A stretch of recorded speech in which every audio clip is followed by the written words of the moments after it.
everybody, this is Make Joy and welcome to Make With Me.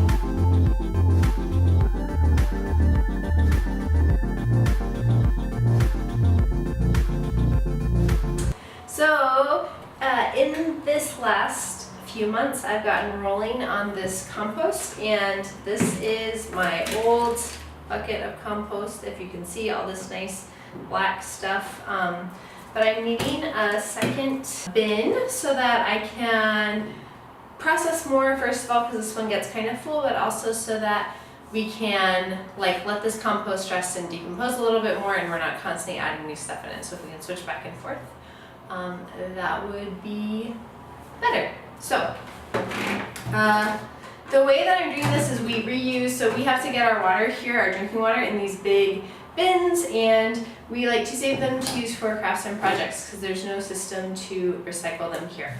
So that's what I would recommend. You can also find, just like any bins that you can find, you need 2 bins that are approximately the same size. You can use Rubbermaid containers, you can use old food containers. Ask a local restaurant or a local store if they have anything like this that they're just throwing away, and you could salvage it and get your compost container for free. So here's our first step, is you're going to cut the top out of this. Whew.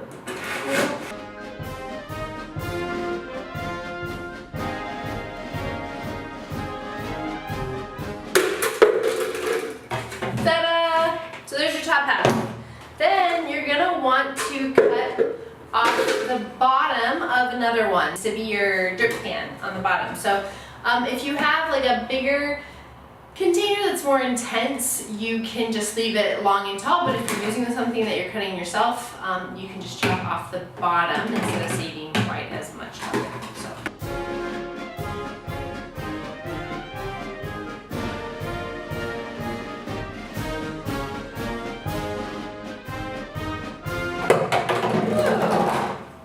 Okay, there we go. It's a little short, but it should work okay. So the idea is this big one, I'm gonna stuff it down in this little one like this so that this smaller pan on the bottom can catch any liquids that drip out of this top one. If you have more substantial containers that can nest inside of each other, as long as they leave a little bit of room here at the bottom, then that's fine. You don't need to have you don't have to have a super short one at the bottom. It can come all the way up to here if you want. I just don't want to deal with that. So this is how we're doing it. All right, the next thing that you're going to want to do is you need to drill holes in the bottom of your inner barrel to let any liquid out. Once you put the compost in, you don't want it to be sitting in all of its own soupy liquid, and anything from coffee grounds to fruits and veggies and stuff is going to give off liquid. So this is your chance to get that out of your compost. So I'm going to use a power tool. I'm going to use a drill, and I have how big is this bit? 7/32. This is a 7/32 bit. I totally knew that without asking anyone for help.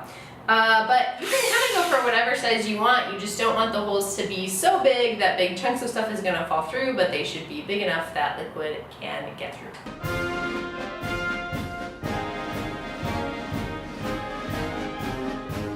Alrighty. So here we go. You'll see, I don't know if you can see, there's a bunch of little dots around here now. Just a reminder, if you have a container that has an uneven bottom, like mine, it keeps in here, don't put your holes there because the liquid's going to fall down to the lowest point, and so that's where you want to have your drainage holes. So I also like to put a few holes in the bottom around the sides. Compost does better with more air, and also just for as much as my bucket does overlap, I like having a few more drainage holes around the edges for circulation. If you are doing something where you, like I said, you have it nesting way up high, then you can drill holes way up high because that's going to help more air get into your compost. So let's do that. So safety reminder, you want to hold what you're drilling, have someone else hold it for you, hold it with your feet, because you should hold a drill with 2 hands. I get in trouble if I try to use 1 hand. You should do 2.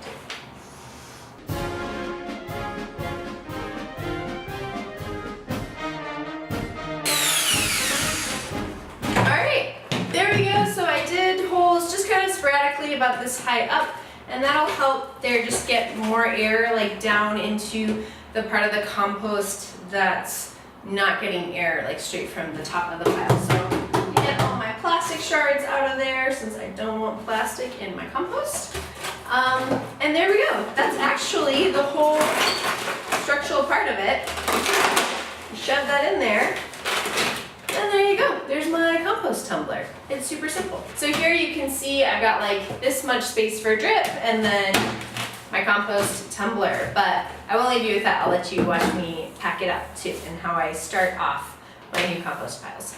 So that's it for part 1 of my apartment composting video series. If you want to see the next one, hit subscribe and hit the bell notification so that when it comes out in the next week, you can be one of the first ones to see it. We've loved composting and I hope this video makes it accessible to you regardless of where you're living.